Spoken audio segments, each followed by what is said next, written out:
Hallelujah. Praise Lord, grace कलीसिया, आप सबका स्वागत है।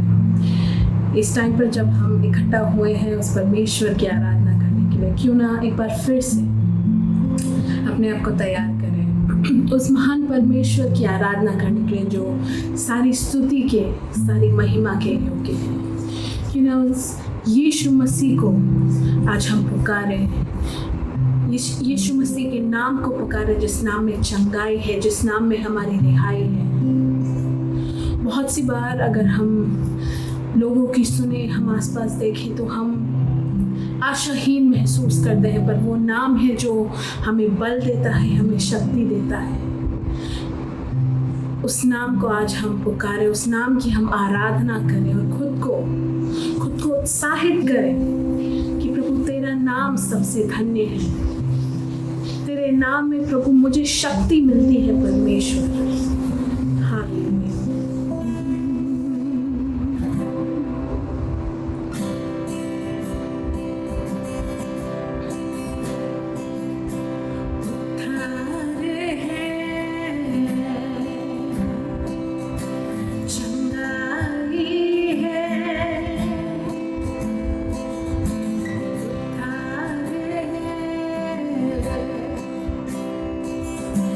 चंगाई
पास आ सकते हैं, जिसके द्वारा हम एक हमारे परमेश्वर के साथ एक निकट रिश्ता हम कायम कर सकते हैं। परमेश्वर आपका धन्यवाद देते हैं यीशु मसीह की, जब आप उस क्रूस पर मर रहे थे खुदावंद, तब आपने हमें याद किया। आपने हमारे लिए वो जो दूरी थी उसे तय कर ली परमेश्वर, उसे तय कर लिया आपने खुदा यीशु। इसलिए आपका धन्यवाद। क्यों ना उसके नाम को हम आराधना देते रहे, उसके नाम को हम ऊंचा उठाते रहे। हालेलुया। तेरा नाम है मसीह, तेरा नाम सबसे ऊंचा, तेरा नाम है मसीह, तेरा नाम कितना महान, तेरा नाम है मसीह, तेरा नाम है सबसे ऊंचा, तेरा नाम है मसीह, तेरा नाम कितना महान। तेरी महिमा में हम हाथ उठाते हैं, हम सन्ना तेरी हम गाते हैं, अपनी स्तुति के भेंट ले आते हैं। जय जयकार तेरी गाते, तेरी महिमा में हम हाथ उठाते हैं, हम सन्ना तेरी हम गाते हैं, अपनी स्तुति के भेंट ले आते हैं। जय जयकार हम तेरी गाते,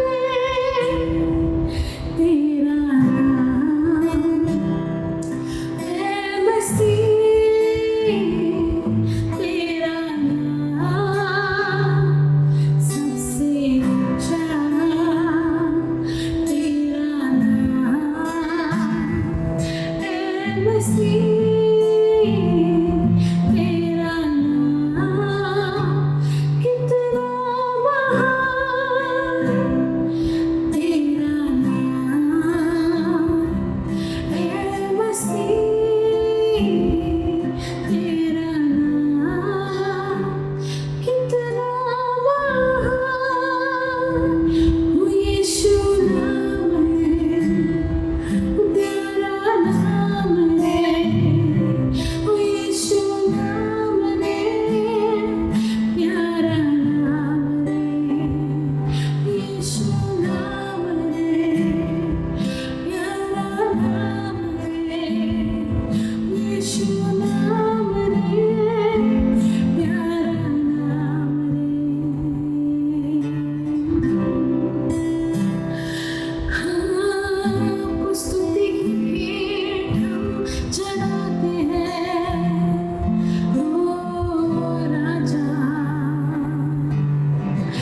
आपकी हमदो सना हम गाते हैं।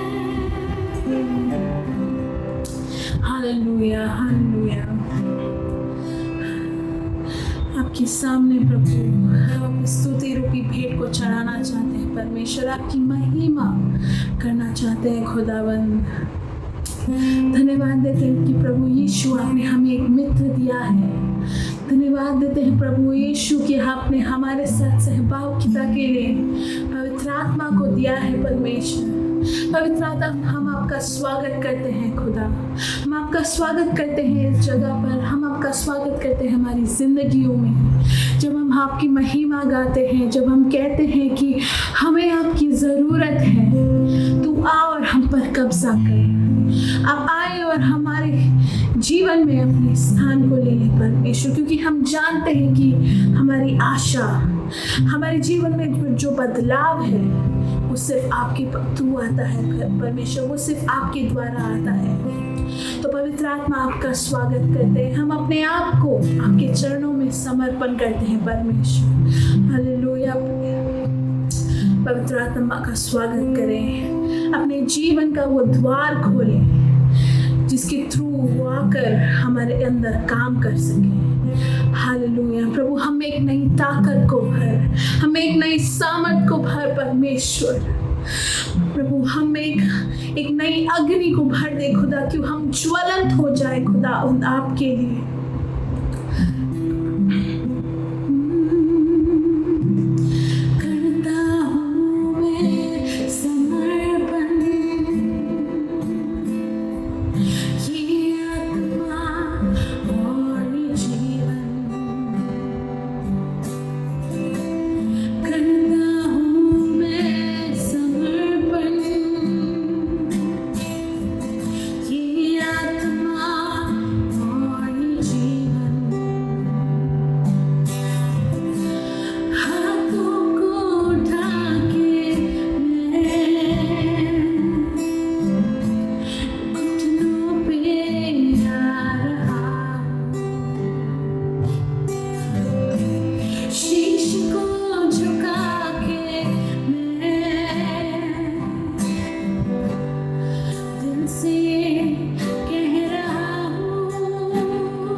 Praise the Lord. 25 अक्टूबर 2020 के ग्रेस सेंट्रल के आराधना सभा में मेरे साथ जुड़ने वाले सबको यीशु मसीह के नाम में प्रेमी सलाम। आशा रखता हूँ कि आप जहाँ कहीं भी है प्रभु के भलाइयों का, उसकी सुरक्षा का, उसके अनुग्रह का और उसके प्रावधानों का पूरा आनंद और लाभ उठा रहे हैं। और मुझे ये भी आशा है कि पवित्र आत्मा के बारे में जो हम पिछले कई हफ्तों से सीख रहे हैं उसकी गहराइयों में जाने की आप कोशिशें कर रहे हैं और केवल एक मानसिक रूप से ही नहीं इसको समझने की कोशिश कर रहे, अपने जीवन में अनुभव करने की भी कोशिश कर रहे हैं। कोविड-19 के बीमारी के शिकंजे से लगभग बाहर आ चुका हूं और ये प्रभु का अनुग्रह ही है कि उसने हमें ज़्यादा इन्फेक्शन होने से बचाए रखा और ख़ासकर मेरे बच्चों को भी प्रभु ने सुरक्षित रखा। इस बीच ग्रेस के कई सारे लोग आगे आकर हमारी मदद के लिए खड़े हो गए। उन सबको मैं तहे दिल से धन्यवाद कहना चाहता हूँ और जिन्होंने भी प्रार्थनाओं में और मैसेजेस, फ़ोन कॉल इत्यादि के द्वारा भी हमारी मदद की, उन सबको भी बहुत धन्यवाद। एक परिवार के समान आप हमारे साथ खड़े रहे और उसके लिए हम आपको बहुत धन्यवाद कहना चाहते हैं। आज इस पवित्र आत्मा के साथ जुड़ी हुई इस श्रृंखला को मैं समाप्ति की तरफ लेकर आना चाहता हूँ। ये आज हमारी श्रृंखला का 9वां संदेश है। हमने आत्मा के वरदानों के बारे में जाना कि प्रभु के उपस्थिति का एक बाहरी अभिव्यक्ति है, जो प्रभु के उपस्थिति का अभिव्यक्ति संसार के लिए है, वो है आत्मा के वरदान।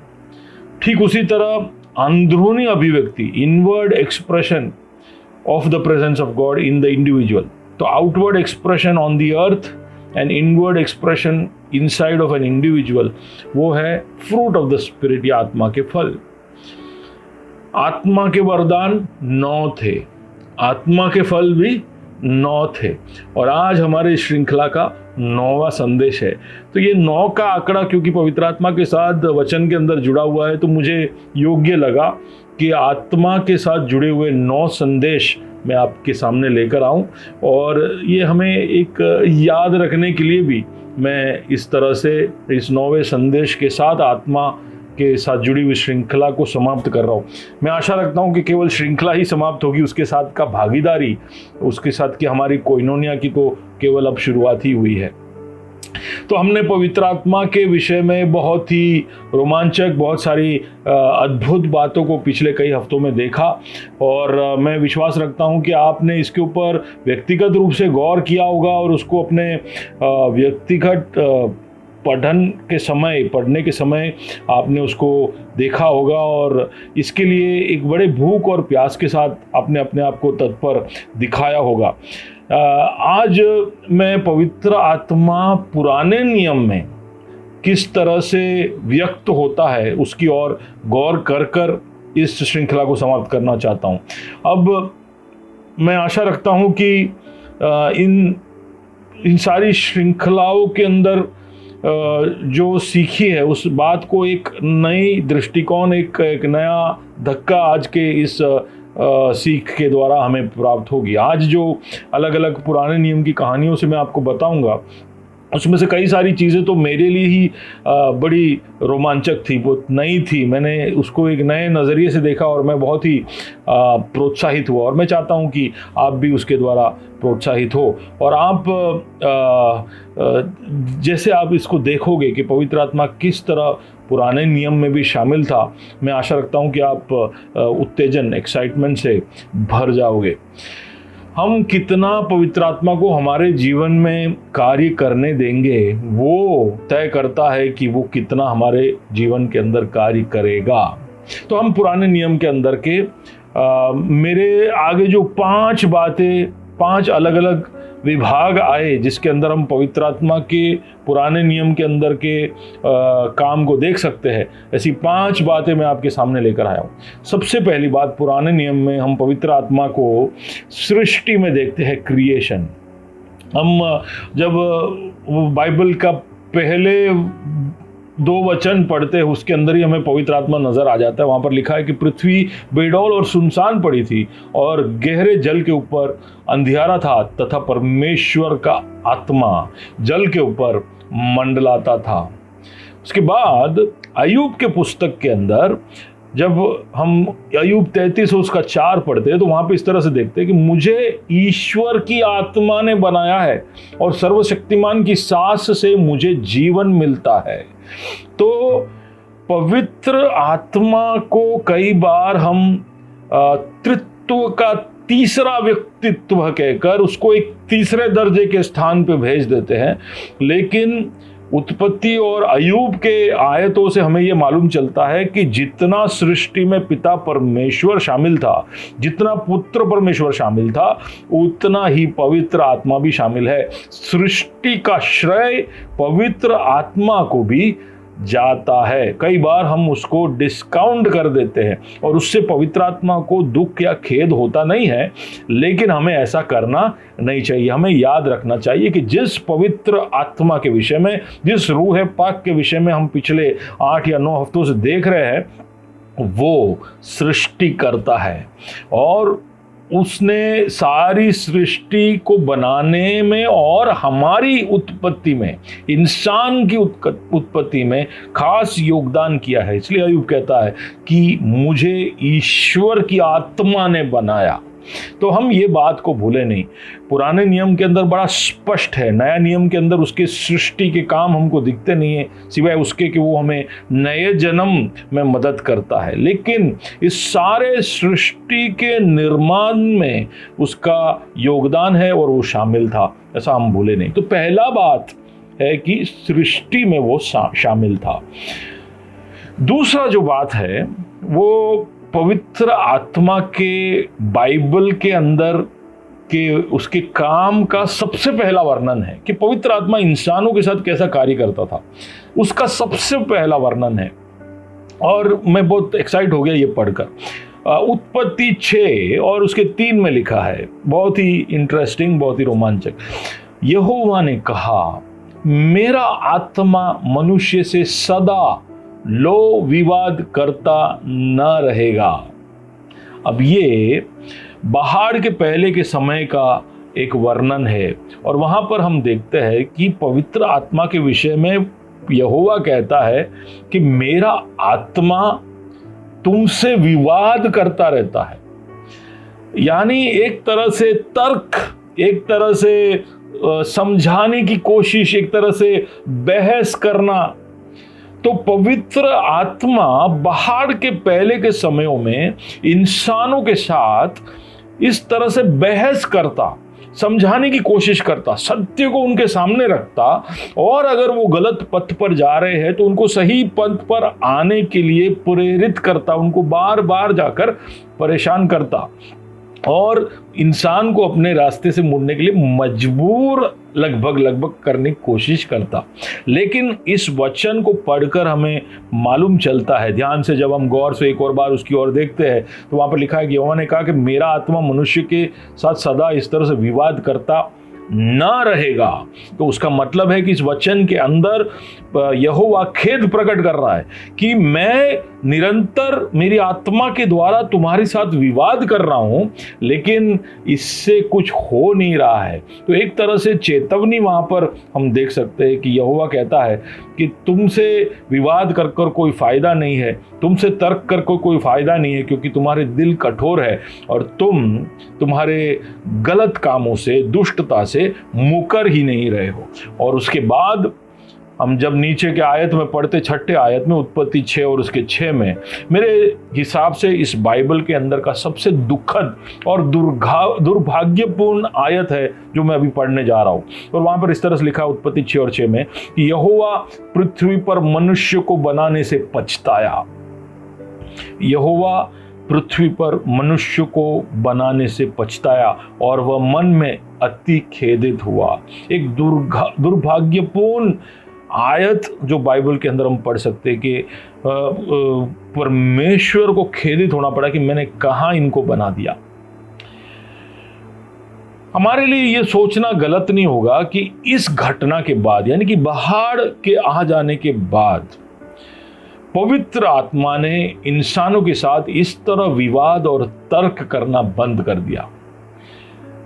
फिर विवाद और तर्क की शुरुआत पेंटिकोस्ट के समय के बाद होती है। यानी एक ऐसा समय था बीच में 2000 सालों का, पहाड़ से लेकर यीशु मसीह के आगमन या पेंटिकोस्ट के दिन तक, स्वर्गारोहण तक कि 2000 सालों तक पवित्र आत्मा इंसानों के साथ वाद विवाद तर्क बहस करना छोड़ दिया।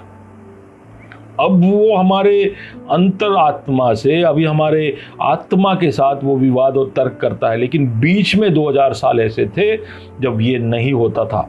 और कलीसिया के उठाए जाने के बाद भी जब महापीड़ा का समय आएगा, तब भी पवित्र आत्मा, क्योंकि कलीसिया के साथ उठा लिया जाएगा, वापस ऐसा एक समय आएगा जब पवित्र आत्मा इंसानों के साथ तर्क विवाद नहीं करेगा। और तर्क विवाद न करने की वजह से इंसानों का मन फिराना एक बहुत ही मुश्किल प्रक्रिया हो जाता है।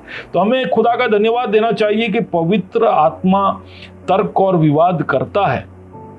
आज कलीसिया के साथ निरंतर तर्क विवाद करता है। हम हमारे हृदयों में निरंतर पवित्र आत्मा के तर्क और विवाद को अनुभव करते हैं, और वो हमारे लिए बहुत ही अनुग्रह और आशीष का कारण है। क्योंकि अगर वो बंद कर देगा तो फिर जो बाहर से लेकर यीशु मसीह के समय तक हम इतिहास में घटनाओं को देखते हैं, उस तरह का एक संसार हमारे सामने शेष रह जाएगा। तो हमें धन्यवाद देना चाहिए कि पवित्र आत्मा हमारे दिल के अंदर निरंतर विवाद करता, तर्क करता, हमारे अंदर एक तरह का बेचैनी जब हम गलत करते तब उत्पन्न करता है।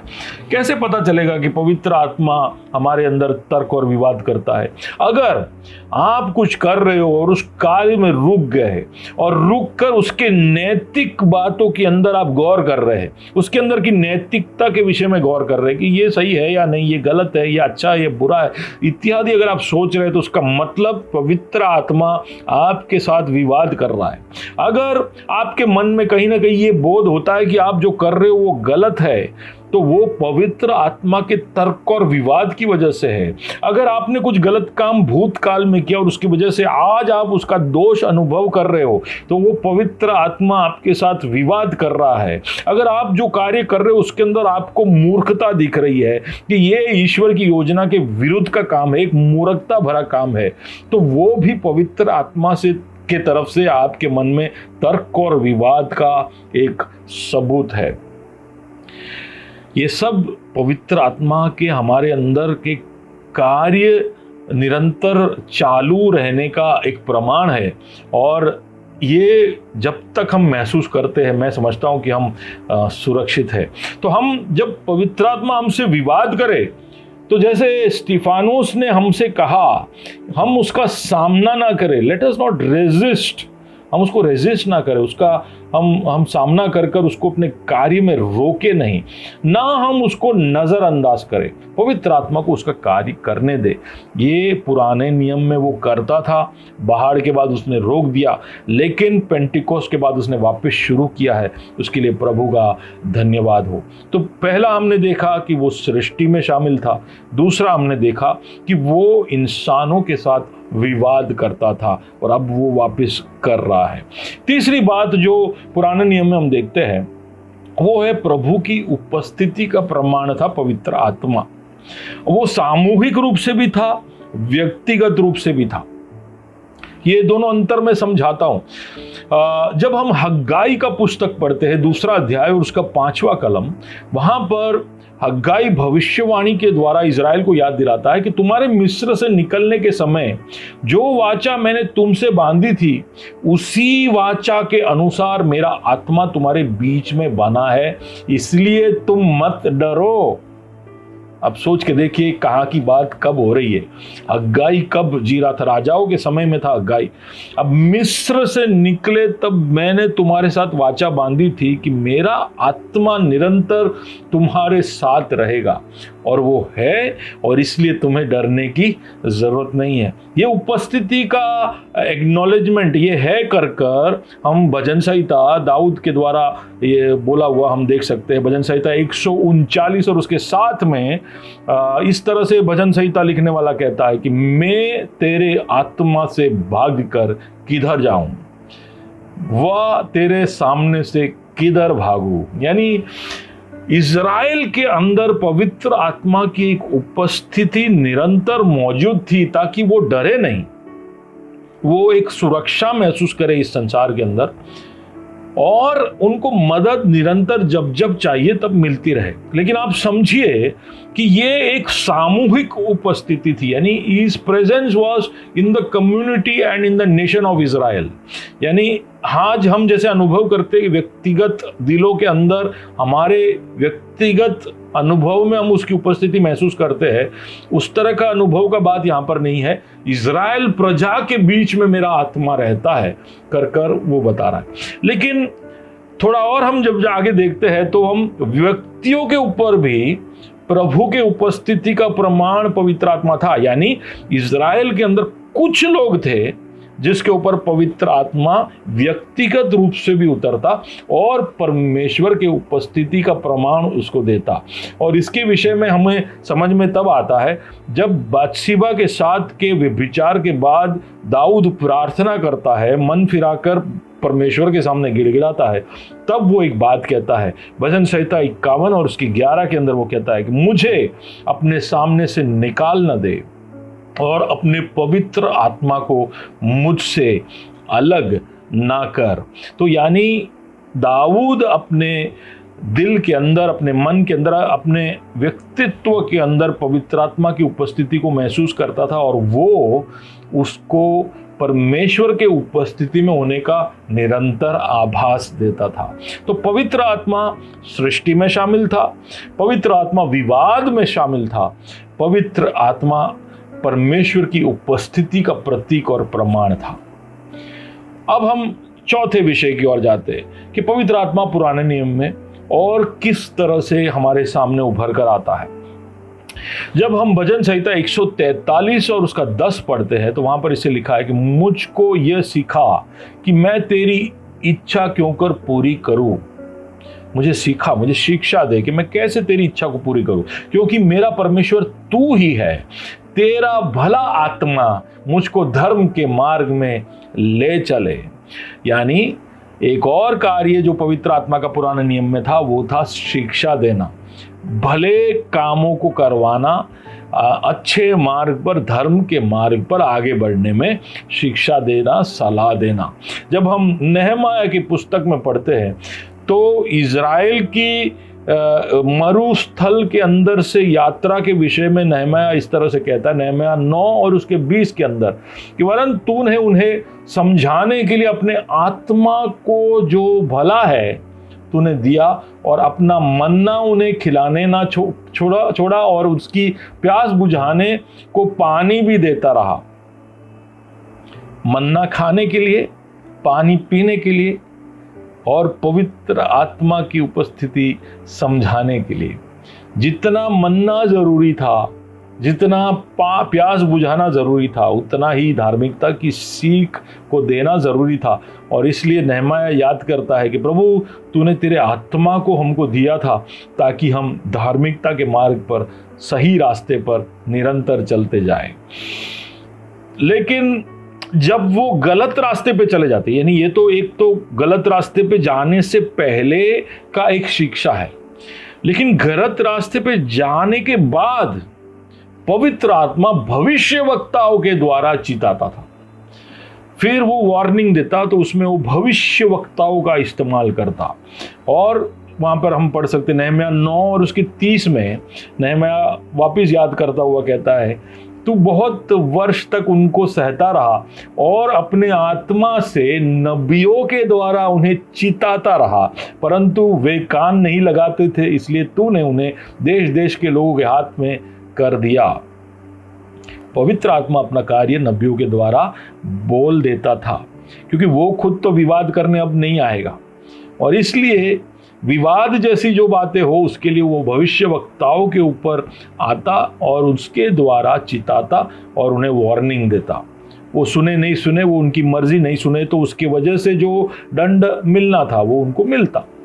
जब हम मीका 3 और उसका 8 पढ़ते हैं तो वापस इसका उल्लेख देख सकते हैं, मीखा 3 और उसका 8। परंतु मैं तो यहोवा की आत्मा से शक्ति, न्याय और पराक्रम पाकर परिपूर्ण हूं कि मैं याकूब को यानी इज़राइल को उसका अपराध और इज़राइल को उसका पाप जता सकूं। तो पवित्र आत्मा की नबूवत के द्वारा जो कार्य होता था उसके बारे में हमने यहां पर देखा। तो चौथी बात, शिक्षा और सलाह। चारों बात वापस दोहराता हूं। पहला, सृष्टि।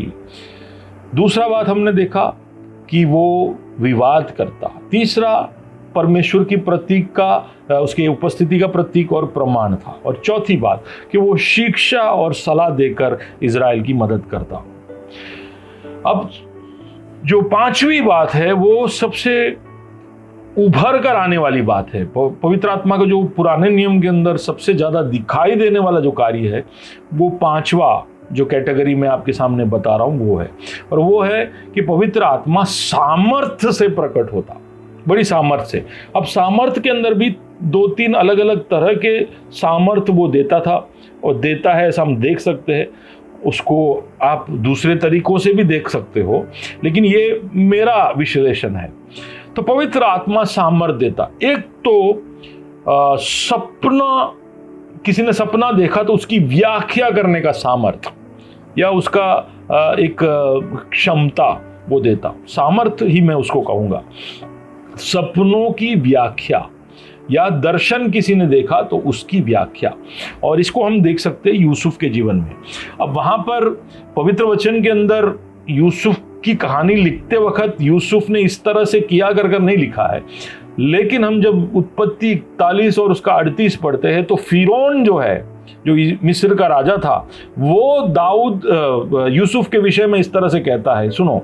तो फिरौन ने अपने कर्मचारियों से कहा कि क्या हमको ऐसा पुरुष जैसा ये है, यूसुफ है, क्योंकि यूसुफ ने फिरौन के सपने को उसका व्याख्या कर समझाया कि ये सपने जो बार बार वो देख रहा था वो सपने का अर्थ क्या है, और उस सपने की व्याख्या को सुनकर ही फिरौन समझ गया कि ये तो एक अभूतपूर्व बात ये बोल रहा है, ये ज्ञान और बुद्धि से जो बोल रहा है ये इंसानों की नहीं, ये ईश्वरीय है। और इसलिए वो कहता है कि देखो, तुमने क्या ऐसा एक पुरुष हमारे बीच में देखा है जिसमें परमेश्वर का आत्मा रहता है?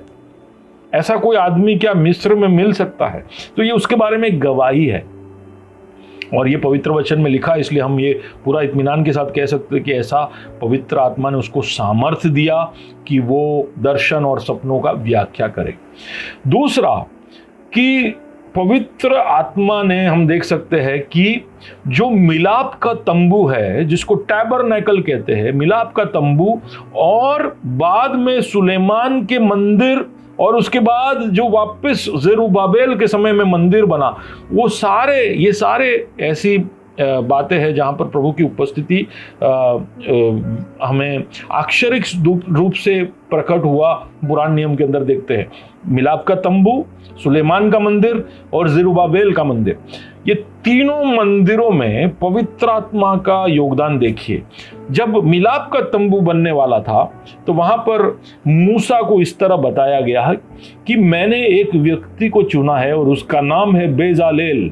हम निर्गमन के पुस्तक 31वें अध्याय उसके 3, 4, 5 आयतों में इस तरह से देखते हैं कि बेजालेल के विषय में यहोवा कहता है कि मैंने उसको परमेश्वर की आत्मा से, जो बुद्धि, प्रवीणता, ज्ञान और सब प्रकार के कार्यों की समझ देने वाला आत्मा है, उससे परिपूर्ण किया है, जिससे वह कारीगिरी में के कार्य बुद्धि से निकाल कर सब भांति की बनावट में, अर्थात सोने और चांदी और पीतल में, और जड़ने के लिए मणि काटने में, और लकड़ी के खोदने के काम इत्यादि करने के लिए सक्षम किया है।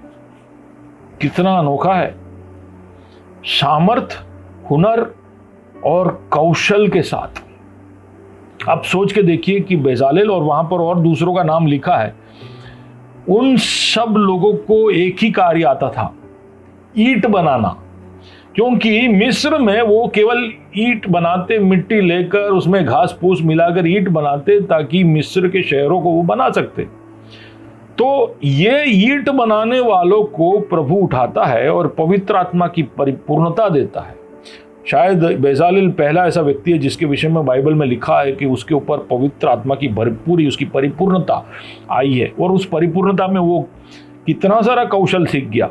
एक तरफ पीतल, दूसरी तरफ चांदी, तीसरी तरफ सोना, फिर लकड़ा, और फिर मणि, मोती, फिर पत्थर।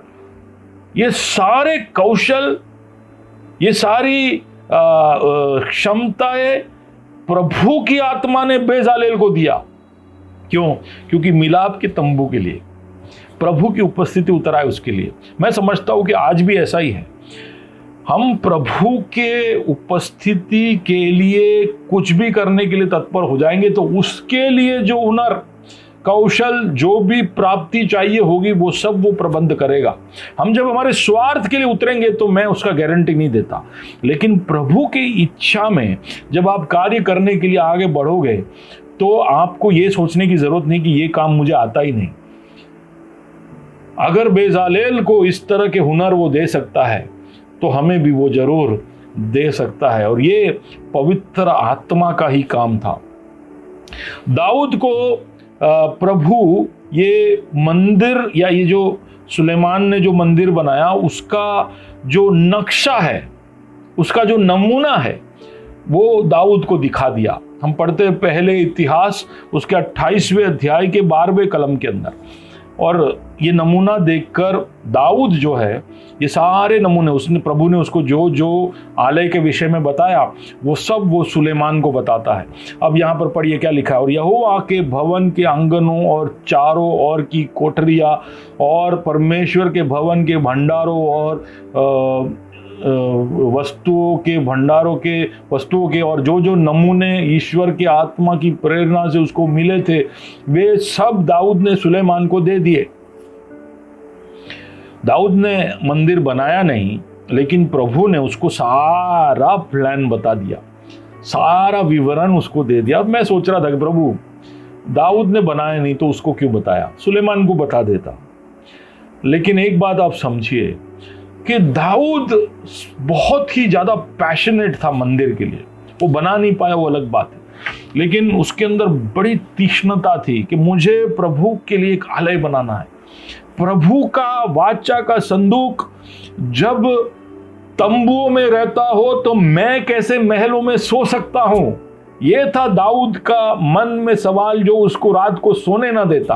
बोले, प्रभु का वाचा का संदूक जब तंबुओं में पड़ा है तो मैं महलों में कैसे सोऊं। ऐसा एक सोच, ऐसा एक विचार कभी हमें आता है कि प्रभु की कलीसिया का हालत जैसा होना चाहिए वैसा है नहीं, तो मैं कैसे मेरे गद्दों पे आराम से सो सकता हूं, मैं कैसे नींद ले सकता हूं। तो एक अलग प्रकार की आत्मा दाऊद के अंदर थी, और प्रभु ने इसको नजरअंदाज नहीं किया।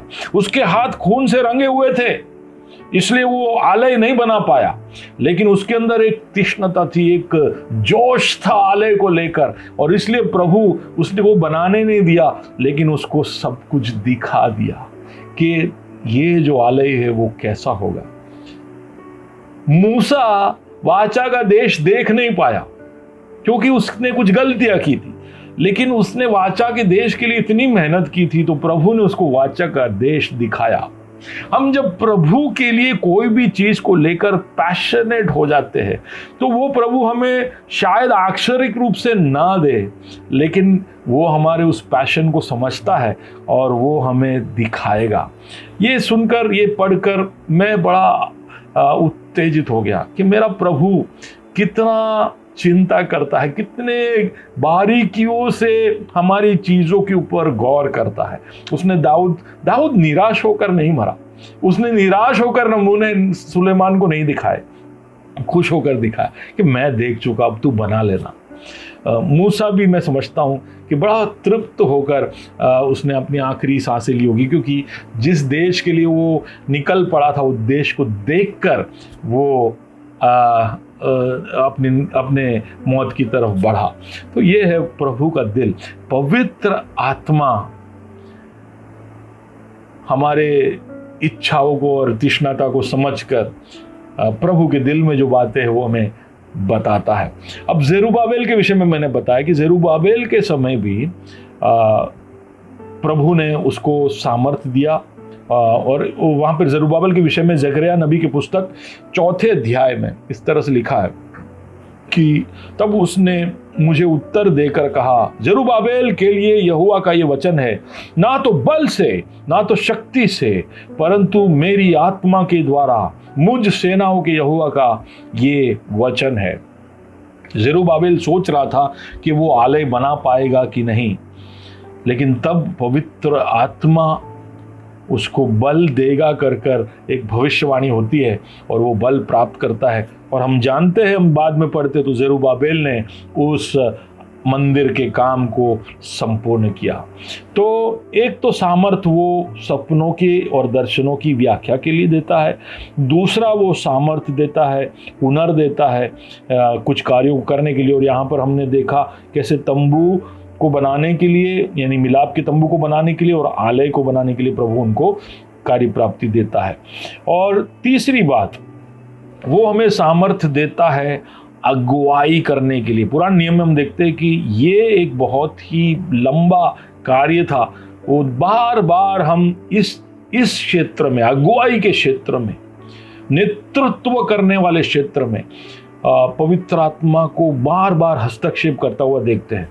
मैंने जब पिछले हफ्ते या उससे पहले वाले हफ्तों में अंत्योक के चर्च के बारे में बताया, किस तरह से पवित्र आत्मा कहता है कि साउल और बारनबास को मेरे कार्य के लिए अलग करो। वहां पर एक अगुवाई का निर्णय वो लेता है और अगुओं को अलग करता है। नेतृत्व में आने वाले लोगों के ऊपर पवित्र आत्मा का नजर है और वहां पर वो हस्तक्षेप करता है। नेतृत्व में रहने वाले लोगों को पवित्र आत्मा की भरपूरी में निरंतर रहना चाहिए। नेतृत्व में जो लोग हैं उससे प्रभु कि पवित्र आत्मा कुछ गहरी बातें करना चाहता है, क्योंकि वो जानता है कि बाकी सारे लोगों की नज़र इन नेताओं पर है और इसलिए उसको नेताओं में खास रुचि है। हम जब गिनती का पुस्तक पढ़ते हैं, गिनती का पुस्तक, अब कुछ वापस कुछ बहुत ही रोमांचक घटनाएं पुराने नियम के अंदर देखकर जो मैं बड़ा आश्चर्यचकित हुआ, मैं आपके सामने रखता हूं। गिनती का पुस्तक 11वां अध्याय उसके 70वें कलम में देखते हैं कि तब मैं उतर कर तुझसे वहां बातें करूंगा। अब यहाँ पर मैं बताना चाहता हूँ यह संदर्भ क्या है। मूसा कहता है कि मैं थक गया हूँ इन लोगों से, इनको रोज मन्ना पानी सब तू दे रहा है, लेकिन ये लोग मांस की मांग कर रहे हैं। मैंने क्या इनको पैदा किया है कि मैं इस तरह से इनके सारे तकलीफों को और सवालों को झेलता रहूं? तब जब यहोवा मूसा से कहता है काम कर, तू मिलाप के तंबू में इकट्ठा हो, 70 अगुओं को, इजराइल के अंदर से 70 अगुओं को इकट्ठा कर तंबू में लेकर आ। और वहां पर ये इस तरह से कहता है कि तब जब तू तंबू में होगा तब मैं उतर कर तुझसे वहां बात करूंगा और जो आत्मा तुझ में है उसमें से कुछ लेकर उनमें समावाऊंगा और वे इन लोगों का भार तेरे संग उठाए रहेंगे। यानी एक बात हम समझ सकते हैं कि मैं कई बार सोचता था कि प्रभु ये 5-6 लाख इस्राएली मर्द, उनके बीवियां, उनके बच्चे, यानी करीब 15 से 20 लाख लोगों का सरदर्द मूसा कैसे उठाया होगा।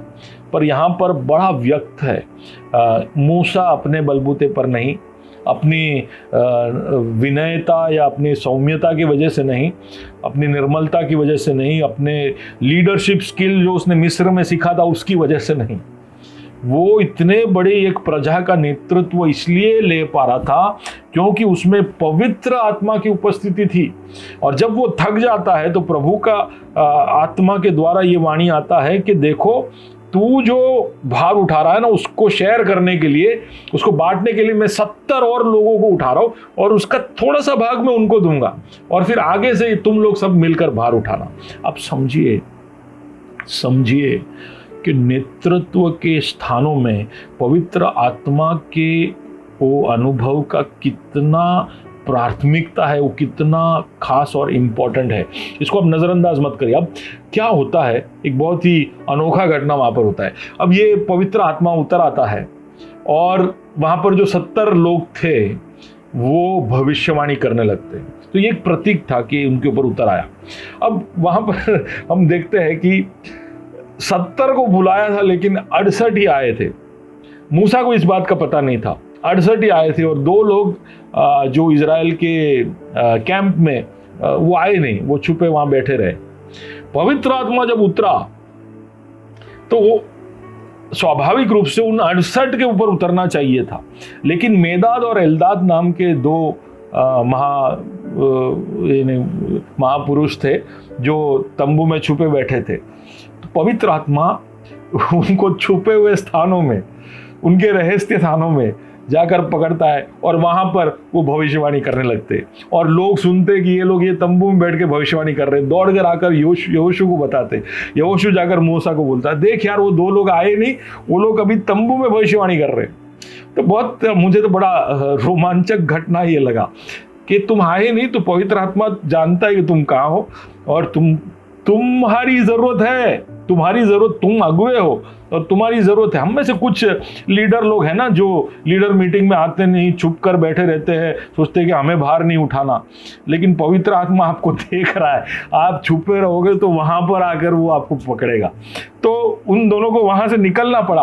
अब सारे बाकी के 68 लोग कौन थे किसी को पता नहीं चला, लेकिन एल्दाद और मेदाद को हम जानते हैं। गिनती 11 और उसके 26 के अंदर देखते हैं, परंतु 2 मनुष्य छावनी में रह गए थे, जिसमें से एक का नाम एल्दाद और दूसरे का नाम मेदाद था, और उनमें भी आत्मा आई और ये भी उन्हीं में से थे जिनका नाम लिख लिए गए थे, तब तंबू के पास ना गए थे और वे छावनी में ही नबूवत करने लगे। तो कितना ज़रूरी होगा नेतृत्व में पवित्र आत्मा का अभिषेक होना, और इसलिए इस तरह की एक घटना का वर्णन हम वहाँ पर देख सकते हैं। तो सामर्थ अगुवाई के लिए, नेतृत्व के लिए, यही सामर्थ की मांग हम बाद में यहोशू के समय देखते हैं। जब मूसा अब अपना यात्रा खत्म कर रहा था, उसके पीछे पीछे अगला नेता कौन बनेगा वो सोच रहा था, तब प्रभु का आत्मा कहता है गिनती का पुस्तक 27 और उसके 18 में, यहोवा ने मूसा से कहा, तू नून के पुत्र यहोशू को लेकर उस पर हाथ रख, वह तो ऐसा पुरुष है जिसमें मेरा आत्मा बसा हुआ है। और ऐसा ही व्यक्ति इजराइल का नेतृत्व करेगा, क्योंकि इतनी बड़ी एक प्रजा, इतना बड़ा एक भार, नेतृत्व का एक बहुत बड़ा जिम्मा लेने के लिए पवित्र आत्मा जरूरी है। आगे हम देखते हैं न्यायों की पुस्तक 3 अध्याय 10वें कलम के अंदर कि ओथनिएल नाम का एक व्यक्ति था जो कालेब का भतीजा था, और वहां पर इस तरह से लिखा है कि उसमें यहोवा का आत्मा समाया और वह इजराइलियों का न्यायी बन गया। हम न्यायी पुस्तक 6 और उसके 34 में ये इस व्यक्ति के विषय में हम आत्मिक हीरो की सीरीज में पढ़ चुके हैं, इसका नाम है गिदियोन। तो न्यायों का पुस्तक 6 और उसके 34 में लिखा है, तब यहोवा का आत्मा गिदोन में समाया और उसने नरसिंगा फूका, तब एबिजेरी अपने उसकी सुनने के लिए इकट्ठे हो गए। तो नेतृत्व के रोल में जब लोग आ रहे थे तो पवित्र आत्मा का भरपूरी का अनुभव हम हर जगह देख सकते हैं। यिप्ता, जिसके विषय में भी आत्मिक सीरीज में हमने देखा, न्यायों की पुस्तक 11वें अध्याय और 29वें कलम में इसमें लिखा है, वो अम्मोनियों के साथ जब युद्ध करने जा रहा था, तब यहोवा का आत्मा यिप्ता में समा गया और वह गिलाद और मनश्शे से होकर गिलाद के मिस्पे में आया और गिलाद के मिस्पे से होकर अम्मोनियों की ओर चला गया युद्ध करने, और वो युद्ध वो जीतता है। अब यिप्ता के बारे में एक बात मैं बोलना चाहता हूँ कि ये आत्मा की भरपूरी का अनुभव करने के बाद वो शपथ खाता है कि मेरे घर से जो पहला वस्तु निकलेगा उसको मैं प्रभु को, यहोवा को दे दूंगा कर। तो ये आत्मा आने के बाद इतनी मूर्खता का काम यिप्ता ने कैसे किया होगा कर एक प्रश्न मेरे मन में उठा कि पवित्र आत्मा ने उसको रोका क्यों नहीं। पर इससे एक स्पष्ट बात मालूम होता है ना, जो बाहर के पहले जो विवाद था वो काम रुक गया था। पवित्र आत्मा लोगों के ऊपर आता, उसमें समाता, तो केवल इज़राइल राष्ट्र के भलाई के लिए, उसकी अगुवाई के लिए, उसके नेतृत्व के लिए, उन व्यक्तियों के व्यक्तिगत जीवन में कोई भी तरह का हस्तक्षेप पवित्र आत्मा नहीं करता था। गौर करने वाली बात है, The Holy Spirit did not involve himself in the personal decisions of those individuals. उनके व्यक्तिगत निर्णयों में पवित्र आत्मा उनसे ना विवाद करता, ना हस्तक्षेप करता, तुम्हारे व्यक्तिगत जीवन में जो करना है करो, मैं एक बहुत ही खास कार्य के लिए तुम में समाया हूँ। इजराइल को अम्मोनियों के सामने जीत चाहिए। तो आप समझिए पवित्र आत्मा का कितना प्रोजेक्ट बेस्ड एक समावेश हम वहां पर देख सकते हैं। राजाओं के अभिषेक में भी नेतृत्व करने के लिए पवित्र आत्मा का हम योगदान देख सकते हैं। पहला सामुएल 10 और उसके 6 में शाऊल के विषय में भविष्यवाणी इस तरह से सामुएल करता है कि तब यहोवा का आत्मा तुझ पर बल से उतरेगा और तू उनके साथ होकर नबूवत करने लगेगा और तू परिवर्तित होकर और ही मनुष्य हो जाएगा। नेतृत्व करने से हिचकिचा रहा था शाऊल। बड़ा ऊंचे कद का व्यक्ति था, लेकिन अपने आप में बहुत लज्जा या शर्म महसूस करता था। तो नेतृत्व वो कैसे करे, उसके मन में ही एक सवाल था, क्योंकि वो समझता था कि एक छोटे गोत्र का छोटा व्यक्ति है वो। लेकिन सामुएल उससे कहता है कि प्रभु का आत्मा जब तुझ पर उतरेगा ना, तू एक अलग इंसान बन जाएगा। और ऐसा होता है। जब हम 11वें अध्याय के 6ठे कलम में देखते हैं तो वहाँ पर अम्मोनियों की तरफ से आने वाले एक धमकी के सामने शाऊल की प्रतिक्रिया को हम पढ़ सकते हैं। ये जो अलग अलग आयत मैं बोल रहा हूँ ना, जल्दी से बोलकर मैं ख़त्म कर रहा हूँ, लेकिन आप बाद में बाइबल खोलकर ये सब देखिएगा। बहुत ही रोमांचक किस्से पुराने नियम के। ये संदेश सुनते ही शाऊल पर परमेश्वर का आत्मा बल से उतरा और उसका कोप बहुत भड़क उठा। उस भरपूरी के अंदर शाऊल जाकर अम्मोनियों के सामने युद्ध करता, उनको हरा देता है और वो जो इज़राइल को नीचा दिखाने की कोशिश कर रहा था, उस शर्मनाक अवस्था से इज़राइल को बचाता है। एक बड़े सेना को एकत्रित कर कर वो ये संभव करता है पवित्र आत्मा के भरपूरी में। तो नेतृत्व में सामर्थ के साथ उतर कर आता था पवित्र आत्मा। और इस घटना के बाद ही इज़राइल ने ये स्वीकार किया कि शाऊल हमारा राजा है। तो ये हम देखते हैं। फिर दाऊद के विषय में भी जब उसको अभिषेक किया गया था, वहाँ पर भी पवित्र आत्मा का वर्णन है। पहला सामुएल 16वां अध्याय 13वें कलम के अंदर, तब सामुएल ने अपना तेल का सींग लेकर उसके भाइयों के मध्य में उसका अभिषेक किया। किसका? दाऊद का। और उस दिन से लेकर भविष्य को यहोवा का आत्मा दाऊद पर बल से उतरता रहा। यानी उतरता, फिर उतरता, फिर उतरता। तो ये नेतृत्व के लिए, सामर्थ्य देने के लिए प्रभु का आत्मा लोगों पर उतरता था। और सामर्थ्य का एक और कार्य जो शारीरिक सामर्थ्य, अब आप समझ गए होंगे मैं किसके विषय में बात कर रहा हूं। एक असाधारण ताकत हम शिमशोन के उदाहरण में देख सकते हैं, और वो भी पवित्र आत्मा के द्वारा ही उसको प्राप्त हुआ। हम एक वचन हम देखते हैं न्यायों की पुस्तक 14वें अध्याय उसके 6ठे कलम के अंदर लिखा है कि तब यहोवा का आत्मा उस पर बल से उतरा, और यद्यपि उसके हाथ में कुछ ना था तो भी उसने सिंह को ऐसा फाड़ डाला जैसे कोई बकरी के बच्चे को फाड़ना भी हमारे लिए कोई आसान काम नहीं है। लेकिन उसने जो काम किया उसके लिए बताए क्या और क्या बताए, इसके लिए तुलना करने के लिए बताया गया है कि अपना ये काम उसने अपने माता पिता को भी नहीं बताया। तो पवित्र आत्मा का सामर्थ सपनों की व्याख्या के लिए आता था, अगुवाई के लिए आता था, और हमने देखा यहाँ पर कि शारीरिक ताकत उसको देता था, और दूसरे कुछ कार्य करने के लिए हुनर या कौशल लेकर आता था। ये सब हमने देखा। तो ये है पवित्र आत्मा के पुराने नियम के अंदर के बहुत सारी घटनाएं। मेरा संदेश यहाँ पर मैं समाप्त कर रहा हूँ। अब ये सारी बातें मैंने तो 5 अलग अलग विभागों के अंदर रखकर आपको समझाया। हो सकता है कि आप जब इसका पढ़ाई करो तो आपको शायद कुछ और दिखे। तो ये 5 बातें कोई पत्थर की लकीरें नहीं है। आप अलग तरह से उसको देख सकते हो, उसको समझ सकते हो, और आप जानिए, समझिए और देखिए कि इसके अलावा भी और कुछ है या नहीं। लेकिन ये सब के अंदर से हम सब के लिए जो सबसे खास संदेश या सीख ये है कि अगर पवित्र आत्मा जब थोड़े समय के लिए, अल्प समय के लिए उतर कर आकर एक व्यक्ति के व्यक्तिगत जीवन में नहीं लेकिन राष्ट्र के लिए उतर कर कार्य करता, तब इतना सब हो गया। तो अब इस नए नियम के समय में जब वो इस तरह से हमारे जीवन में कार्य कर रहा है तो क्या क्या नहीं होना चाहिए, क्या क्या हो सकता है, वो अब हमारे अंदर निरंतर है, वो जाएगा नहीं और वो अपनी भरपूरी में है। वो अभी विवाद कर रहा है, वो प्रभु की उपस्थिति को हमारे अंदर बिल्कुल व्यक्त कर रहा है और वो अगुवाई भी हमारी कर रहा है, हमें शिक्षा भी वो दे रहा है। तो पुराने नियम में जब इधर उधर थोड़ी थोड़े काम कर कर भी बड़े बड़े सफलताएं प्राप्त हुई है, तो नए नियम में क्या हो सकता है इसका अंदाज़ा हम नए नियम की कलीसिया ने आज तक लगाया नहीं है। उसने अगर उतना सब इजराइल में किया तो उससे कई गुना ज़्यादा करने के लिए पवित्र आत्मा आज चाहता है।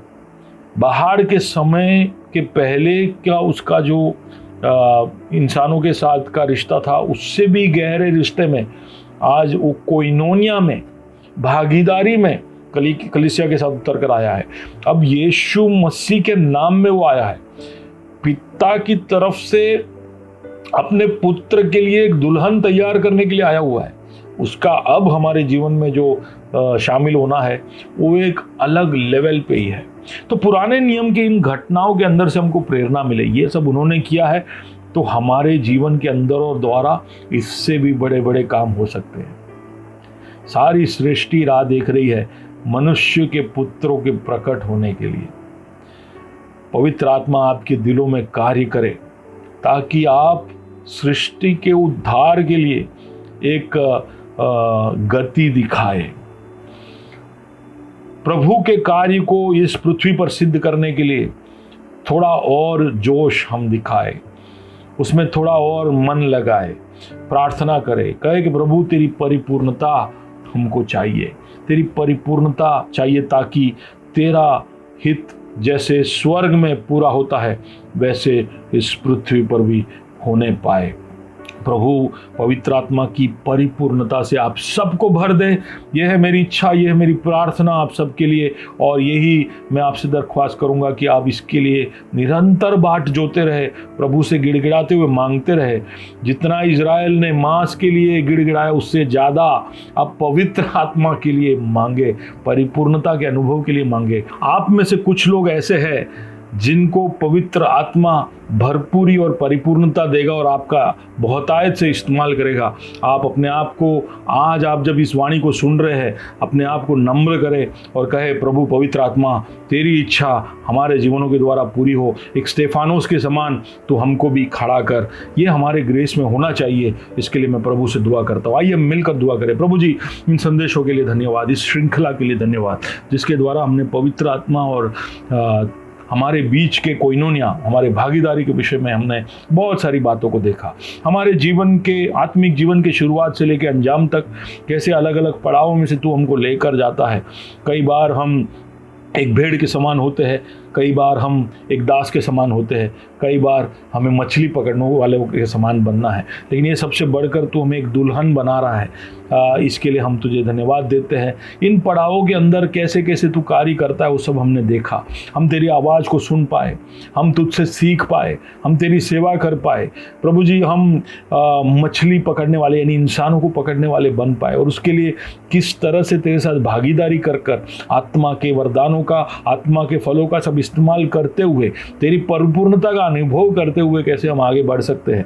ये सारे विषयों की गहराइयों को हमने देखा, लेकिन अब ये अभी हमारे अनुभव में आ जाए, हमारी गवाहियाँ ये बन जाए, हमारी कहानियाँ ये बन जाए। इसके लिए हम अपने आप को तेरे सामने नम्र करते झुकाते हैं। जितने भी लोग मेरे इस संदेश को सुन रहे और इसके पिछले संदेशों को सुने उन सब के लिए मैं दुआ करता हूँ तेरी परिपूर्णता में हम सबको आगे तू ले जाना, तेरे नाम को हमारे जीवनों के द्वारा महिमा पहुँचाना। ग्रेस फेलोशिप तेरे नाम की महिमा का कारण अहमदाबाद में ही नहीं गुजरात में बन पाए, उसके लिए हम तुझसे दुआ करते हैं। प्रार्थना सुना इसके लिए धन्यवाद, यीशु मसीह के नाम से मांगते हैं, आमेन। पिता परमेश्वर का प्रेम, यीशु मसीह का अनुग्रह, पवित्र आत्मा की संगति और सहभागिता हम सबके साथ हमेशा हमेशा होती रहे। Amen amen. God bless you. अब अगले हफ्ते दूसरी एक श्रृंखला के साथ हम आपके सामने प्रस्तुत होंगे। God bless you. Have a wonderful week.